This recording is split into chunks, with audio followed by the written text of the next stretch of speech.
কাঁচা পাকা আম শেষ হয়ে যাওয়ার আগেই বানিয়ে ফেলুন এই মজাদার টক ঝাল মিষ্টি আচারের রেসিপিটি। আমি যেহেতু আচার তৈরি করেছি তাই রেসিপিটি শেয়ার করলাম। আসসালামু আলাইকুম, কেমন আছেন? আসুন শুরু করা যাক।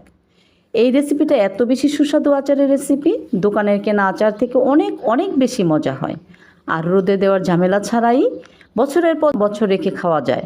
পুরো ভিডিওটা দেখতে থাকেন, আশা করছি ভালো লাগবে, কাজেও দিবে।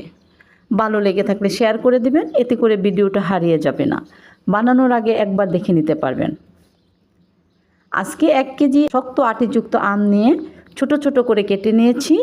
আমগুলো কেটে নেওয়ার আগেই ভালো করে ধুয়ে মুছে নিতে হবে যাতে কোনো পানি না থাকে। এবার এই কেটে রাখা আমের মধ্যে দিয়ে দিব 1.5 চামচ হলুদ গুঁড়া, পরিমাণ মতো লবণ রেখে মেখে দিব 2 থেকে 3 ঘন্টা। এদিকে একটা মশলা বানিয়ে নিব। দিয়ে দিব 4 থেকে 5টা শুকনো মরিচ, 1 টেবিল চামচ জিরা, 2 টেবিল চামচ পাঁচফোড়ন, কয়েকটা দারুচিনি ও 2 টুকরা এলাচ। তারপর 1 মিনিট ভেজে নিব। আমি আমার আমের পরিমাণ বুঝে মশলা নিয়েছি। আপনি কতটুকু আমের আচার বানাবেন সেইভাবে মশলা বানিয়ে নেবেন। মশলা ভাজা হলে নামিয়ে ঠান্ডা করে ব্লেন্ড করে নিয়েছি। আর এদিকে চুলায় একটি প্যানে 1/2 লিটার সরিষার তেল দিয়ে তাতে 1 চামচ পাঁচফোড়ন দিয়েছি। আর এদিকে দেখেন আম থেকে বেশ পরিমাণ আমের টক পানি জুড়েছে। এই আমগুলো আমি প্যানের মধ্যে দিয়ে কিছুক্ষণ নেড়ে চেড়ে 1 চামচ রসুন বাটা দিয়ে মিশিয়ে নিব। তারপর দিয়ে দিব 2 চামচ মরিচ গুঁড়া, কাঁচা পাকা আমের মরিচের কুচি ও 1 কাপ আস্ত রসুনের কোয়া। স্বাদ মতো লবণ দিয়ে আমের সাথে ভালোভাবে মিশিয়ে নেব।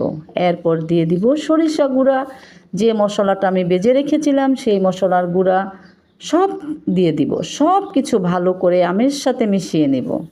মিষ্টির জন্য দিয়ে দিব চিনি ও আচারটা যেন অনেক দিন ভালো থাকে সেই জন্য দিয়ে দিব সাদা সিরকা বা ভিনেগার।